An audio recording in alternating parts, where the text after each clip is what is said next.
ഒത്തിരി ഒത്തിരി സ്വപ്നങ്ങൾ സീരിയലിന്റെ ഏറ്റവും പുതിയ പ്രൊമോ റിവ്യൂയിലേക്ക് എല്ലാ കൂട്ടുകാർക്കും സ്വാഗതം. അങ്ങനെ വർഷ വയനാട്ടിലെത്തിയ ശേഷം താൻ താമസിച്ചിരുന്ന പഴയ സ്ഥലത്ത് എത്തുന്നുണ്ട്. അവിടെ എത്തിയപ്പോഴാണെങ്കിൽ വർഷയ്ക്ക് വളരെയധികം വിഷമമാകുന്നുണ്ട്. താൻ താമസിച്ചിരുന്ന എവിടാണെന്ന് പോലും അറിയാൻ വയ്യാത്ത രൂപത്തിൽ വയനാട് ദുരന്തം അവിടെ ബാധിച്ചിരിക്കുന്നത് തൻ്റെ അനിയത്തിയെയും അമ്മയെയും എല്ലാം നഷ്ടപ്പെട്ട ഈ ദുരന്തം കാരണമാണെന്ന് ഓർത്ത് വർഷ വിഷമിക്കുന്ന സമയത്ത് വർഷയെ വിവേക് ചേർത്ത് പിടിക്കുന്നുണ്ട്. അങ്ങനെ വർഷയുടെ എല്ലാ വിഷമങ്ങൾക്കും താങ്ങും തണലുമായിട്ട് വിവേക് വർഷയ്ക്കൊപ്പം തന്നെ നിൽക്കുന്നത് വർഷയ്ക്ക് വളരെയധികം ആശ്വാസമാവുകയും ചെയ്യുന്നുണ്ട്. ഈ സമയത്ത് രാഹുൽ അഞ്ജുവിനെയും കൊണ്ട് അമ്പനാട്ട് തറവാട്ടിൽ നിന്ന് ഇറങ്ങിയ ശേഷം തൻ്റെ കൂട്ടുകാരനായ മൃദുലിൻ്റെ വീട്ടിൽ താമസിക്കുകയായിരുന്നു. ആരും അറിയാതെ രഹസ്യത്തിൽ താമസിക്കുന്ന സമയത്ത് രാഹുലും അഞ്ജു എവിടെ പോയെന്ന് അറിയാനായിട്ട് ഹരിത ശർമ്മളെ ഒരുപാട് ഭീഷണിപ്പെടുത്തി നോക്കുന്നുണ്ട്.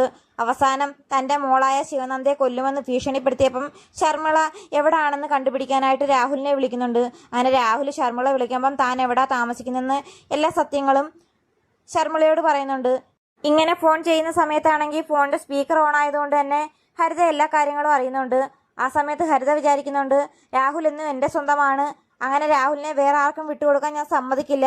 അഞ്ജുവിനെ എങ്ങനെയെങ്കിലും ഇല്ലാതാക്കണം. അതോടൊപ്പം തന്നെ രാഹുലിനെ അഞ്ജുവിനെ നാറ്റിക്കണം. അതിനായിട്ട് പോലീസിനെ വിളിച്ചറിയിക്കുന്നുണ്ട്. അങ്ങനെ പോലീസിനെയും കൊണ്ട് അവർ താമസിക്കുന്ന വീട് റെയ്ഡ് ചെയ്ത് അവരെ എങ്ങനെയെങ്കിലും നാറ്റിക്കണമെന്ന് ഹരിത തീരുമാനിക്കുന്നുണ്ട്.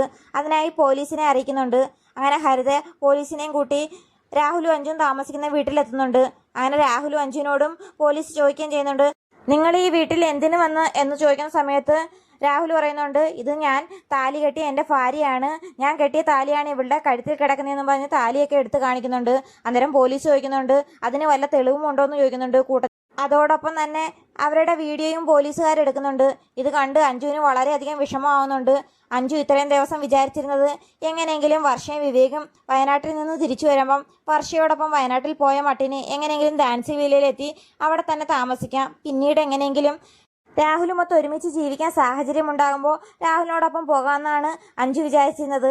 അങ്ങനെ വീഡിയോ എടുത്ത് അവരെ പുറത്ത് നാറ്റിക്കുകയാണെങ്കിൽ ഇനി ഒരിക്കലും വസുന്ധരയുടെ വീട്ടിലേക്ക് താമസിക്കാൻ പോകില്ലെന്ന് മാത്രമല്ല അഞ്ജുവിനും രാഹുലിനും ഒരുമിച്ച് ജീവിക്കാനും പറ്റാത്ത സാഹചര്യമാവുമെന്ന് അറിയാവുന്ന അഞ്ജു വളരെയധികം വിഷമിക്കുന്നുണ്ട്.